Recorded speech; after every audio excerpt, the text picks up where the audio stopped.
everybody, and welcome back to my channel. I am really excited for today's video because we are talking about two of my favorite things to talk about. We are going to be talking about my chameleons and my cat geckos because I have some exciting updates for both of them. So as I'm sure all of you know by now, over the past year I have been working on breeding Malaysian cat geckos. And so far things have gone quite well for me. Now I won't say they have gone absolutely perfect, you know, I've definitely had some learning experiences along the way, but for the most part things are going really well and I am really excited. So I have an exciting update for all of you about my cat geckos, and that is that yesterday morning I found Sadie, one of my females, laying her second clutch of eggs. So about 2 months ago now, Sadie laid her first ever clutch of eggs with me, which was super exciting because this was the first clutch that I had fully produced myself. I had, you know, bred the geckos, produced the eggs, and I've been incubating them ever since. And then yesterday I noticed Sadie laying her second clutch of eggs. So we now have 2 clutches of eggs incubating from Sadie and Slinky, and I'm so excited about that. So right up here are my incubating eggs. So this cup right here has the older clutch in it, and then this cup right here has the newest clutch. Figured I would take these down so that you guys can get a better look at them. So right here is the older clutch, and as I mentioned, these were laid about 2 months ago. You can see I have the date right there. So these ones were laid on June 10th. And these ones right here, I am now just realizing I made a mistake writing this on the cup because I meant to write August 1st, not July 1st. I'll have to just make a new lid for those quickly, but yeah, I am literally just noticing this for the first time, so just know that I meant to write August 1st, not July 1st. Anyway, so here are the eggs. So these 2 right here are the older 2 eggs, and then these 2 right here are the newest. So these guys have been doing well for the past 2 months. I'm currently incubating them on vermiculite, and I'm keeping it quite humid, and I'm also just incubating these guys at room temperature. I'm not using an incubator or anything. My room down here is like perfect temperature to just incubate cat gecko eggs, so that's what I'm doing. In most people's experiences, they have found that typically the eggs hatch after about 4 to 5 months.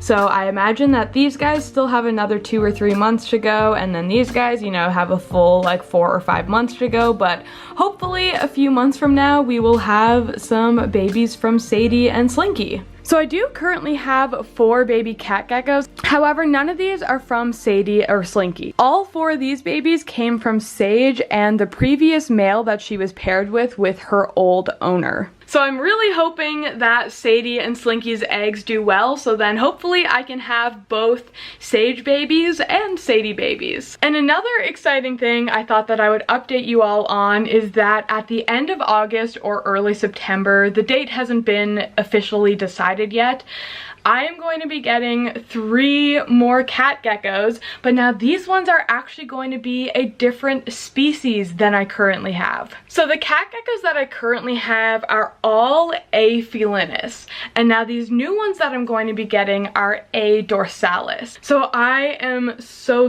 excited for this. I'm going to be expanding my cat gecko family and welcoming a whole new cat gecko species into the family, and I'm just so excited for that. So these 3 cat geckos that I'm going to be getting are captive born babies, and they're coming from a breeder in Europe. So these cat geckos are going to be imported from Europe into Canada, so then I get to raise them and hopefully breed them in the future. So it'll still be about a month before I get those geckos, but I am so excited and I can't wait to show them to you guys when I do get them. So that's really all the updates I have for you when it comes to my cat geckos and the eggs. So now let's move on to my chameleons because I have some pretty exciting updates on them as well. Finn and Moira here, who live in these 2 enclosures right there, just recently got upgrades into fully bioactive enclosures. So Finn and Moira both have always had live plants in their enclosures, but they have never been fully bioactive. So even though this is the same enclosure that Moira was living in, it is like a brand new environment. So when it comes to keeping chameleons chameleons in glass enclosures and bioactive setups, it can be a bit of a controversial thing. So what I want to do is give you a tour of both of these enclosures, and then after the tour is done, we're gonna go ahead and talk about the controversy surrounding glass enclosures for chameleons. So we'll go ahead and start with Moira, who is on the enclosure to the right, and then we'll move on to Finn. So this here is Moira's enclosure. So this is an Exoterra enclosure that measures 24 inches wide, 36 inches tall, and 18 inches deep. I really love this enclosure size for Moira. I mean, carpet chameleons, as you can see, are quite small, but this enclosure really is just great for Moira. He uses every bit of it. So I really just enjoy having all of this space for Moira to use and to move around in. The background for this enclosure is actually just the foam background that came with the Exoterra. Now, I am not really a big fan of this background, but it's fine for now, you know, it works. It's not causing any issues or anything, so I figured that I would just leave it, but I'm sure at some point I will end up replacing it for like a custom DIY background or something. And then down on the bottom of the enclosure here, you can see, you know, we have our standard drainage layer. So this is just a bunch of hydroton. Then we have some mesh that separates the drainage layer and the substrate, and then on top of the mesh we have the substrate. So the substrate I'm using is just like a mix of various different things that I often use in my bioactive enclosures, with lots and lots of leaf litter on top of it. And then as far as the plants go, it is actually just quite simple. So all throughout the enclosure here, we have a few Scheffleras, which are like umbrella trees. These are one of my favorite plants to use with chameleons. And then if we go a little bit lower down in the enclosure, you can see that I have some parlor palms and also a few pothos. So already this enclosure is decently full with plants, but over time, as these plants continue to grow in, it is just going to look so much better and so much more lush. Even though I only have 3 different plants in here and they're all relatively simple, I think that as they grow in, especially like the palms and the pothos, I think the variety of leaves and stuff in here is just going to look really good. So I'm excited to see how that turns out. And I don't know if we'll be able to find any, but for the cleanup crew, oh yeah, look, there they are. So for the cleanup crew, we have both dwarf white isopods as well as powder blue isopods. And then of course there is also springtails in here. And of course Moira's in here. We cannot forget about Moira. You can see that I have these branches in the enclosure that are actually attached to the sides. So what I did was I took these branches, I placed them where I wanted them to be, and then I used some spray foam to hold them in place. And then after the foam had cured and had been carved, I used some dry lock to cover it. So it was super simple to put these branches in place, but it makes such a big difference. It made setting up the enclosure so much easier. And then on top of those bigger branches that we have foamed into place, I used these vines just to create lots more walking spaces for Moira. Where Moira is such a tiny chameleon, these size branches honestly work a lot better for him than the like really thick ones do. But as you can see, Moira does enjoy using both of them. And now on to Finn's enclosure. So honestly, the 2 enclosures are very similar. As you can see, we have our drainage layer with the mesh and then the substrate and the leaf litter.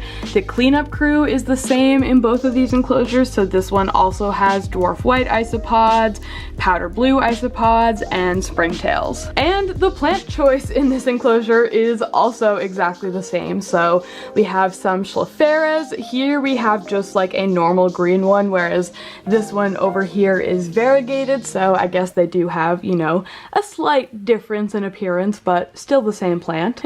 And of course we have the parlor palms and then some pothos. Really one of the biggest differences is just that Finn's enclosure here does actually have a custom background.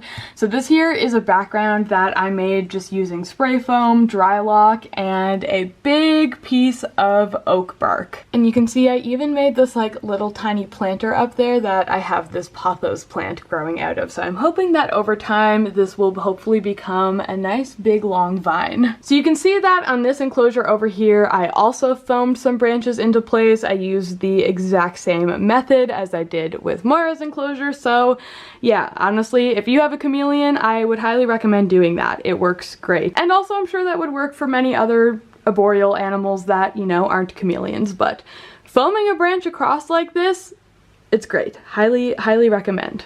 And of course, we have Finn himself. So there you go. There was a look at these two chameleon enclosures. So now let's go ahead and talk about the controversy. So housing chameleons in glass enclosures can be controversial because there is a popular belief amongst the chameleon community that chameleons can only be housed in screen enclosures and that glass or solid enclosures are going to cause issues like respiratory infections. The reality is that both screen enclosures and solid enclosures can work for chameleons. When it comes to glass versus screen, the truth is both options have their pros and both options have their cons. And with that, certain options might work better for certain people. So let's talk about screen enclosures for a second, because that's probably what most people with chameleons are familiar with. One of the biggest reasons why people believe that chameleons need screen enclosures is because they need a lot of airflow, or else you risk your chameleon developing a respiratory infection or some sort of bacterial infection. And now there is definitely truth to this. Chameleons do have sensitive respiratory systems, and it is important that their enclosure has airflow. But as long as you do your research and you know what you're doing, it is possible to achieve proper airflow inside of a solid enclosure. So while a screen enclosure does provide very good airflow for your animal,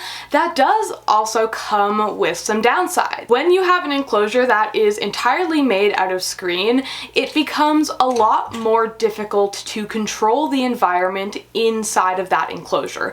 Now, I'm not saying it's impossible, just that it can be a little bit more challenging. If you compare it to a glass enclosure, for example, it then becomes a lot easier to control the environment inside of that enclosure, separate from the environment all around it, you know, for example, my reptile room. Screen enclosures don't hold humidity or heat nearly as well as glass enclosures do. And this is something that can be both a pro and a con that honestly just really depends on where you live. When it comes to choosing what type of enclosure you want to use for your chameleon, it's really important to look at that chameleon specific needs and also look at the climate that you live in or the room that your chameleon is going to go in, because that is honestly what makes the biggest difference. For example, someone who is living in Florida where it is relatively warm and humid would probably do much better with a screen enclosure. If someone in a very warm, humid environment went to use a glass enclosure, you may just end up with way too much humidity inside of there, way too much heat inside of there, and that combination of heat and humidity is really going to encourage bacterial growth, which may then cause your chameleon to become sick. But then if you take someone like me who lives up north in Canada where it is often cold and dry, a screen enclosure might end up causing more issues for your chameleon than a glass enclosure would. So I have been keeping chameleons for a couple years now. I've kept a variety of different species, and I have used both screen enclosures and glass enclosures, and even right now I currently use screen enclosures and glass enclosures. My Parsons chameleons are in screen enclosures, and then Finn and Moira are in glass enclosures. When I was using all screen enclosures for my chameleons, I noticed that I was having a lot of problems with my chameleons facing issues that were caused by dehydration. So even though I was misting my chameleons every single day, making sure they had water every single day, because their screen enclosures just wouldn't hold in that humidity, they were still having issues with dehydration. And now that I am using glass enclosures, I have no issue with that at all, and I'm I'm still able to ensure that my chameleons are getting proper airflow. If you're worried about airflow on a glass enclosure, I highly recommend investing in some little computer fans. They're super small, super quiet, and they really just do exactly what you need them to do, and they get the airflow going in the enclosure. So while keeping chameleons in glass enclosures is considered controversial, I really don't think it needs to be. I think that as reptile keepers, it's important for us to realize that there isn't always just one proper way to do things, and different people have success with different methods. So if you're someone who keeps chameleons or is considering getting a chameleon and you aren't sure what type of enclosure to use, I would really just urge you to do research on the specific species you want, figure out what their needs are, and then also take a look at the environment that the chameleon is going to be living in. Whether that's your bedroom, your living room, your basement, outdoors on your back deck, just take a look at that environment and figure out what is going to work best for you and your animal. So to wrap up my thoughts on the whole glass versus screen debate, I would really just say that both can work. Some people have more success with one option, other people have more success with the other option, so it is really just all about researching and figuring out what is going to work best for you and your animal. With all of that said, I am just going to go ahead and wrap up this video here. I do really hope that everyone here enjoyed learning about screen versus glass enclosures. I hope that you all enjoyed seeing my new chameleon enclosures, and I hope that you enjoyed the updates on the cat geckos. There's a lot of exciting things going on around here, and I'm so happy that I get to share it all with you. So really, thank you all so much for watching. I do really appreciate it. If you did enjoy this video, it would mean the world to me if you subscribed to my channel and helped me hit my goal of 100,000 subscribers. I am getting so close to it, and my birthday is coming up on August 25th, so that would be super exciting if I could hit 100,000 like right around my birthday. That would just be so cool. So if you enjoyed this video, please consider subscribing, and also be sure to give it a big thumbs up because it really helps me out and it costs you nothing. Also be sure to check out all of my social media if that's something you would be interested in. I would love to have you all over there, so feel free to do that. It will all be in the description down below. With all that said, I'm going to go ahead and end the video here. Thank you all so much for watching, and I will see you all in my next video.